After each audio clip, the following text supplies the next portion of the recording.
Eisenberg Elementary Principal Marvin Moore had never been to a hunger conference, but he felt encouraged by those he met. It's good to see that people have a heart for our kids still, whether they're in school or whether in other communities. There's a lot of organizations getting together trying to figure out ways to stop this childhood hunger situation that's happening across the country.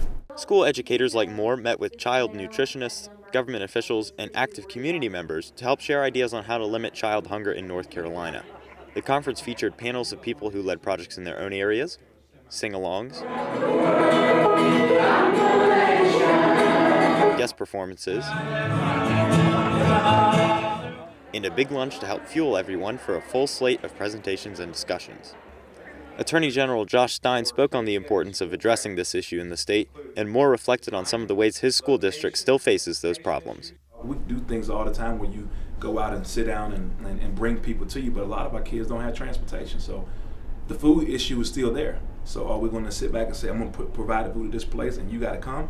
Or if we can provide the transportation and to take the food to kids, that's what we need to be able to do. He plans to apply those ideas at his school before next year's Child Hunger Leaders Conference. In Chapel Hill, I'm Brighton McConnell.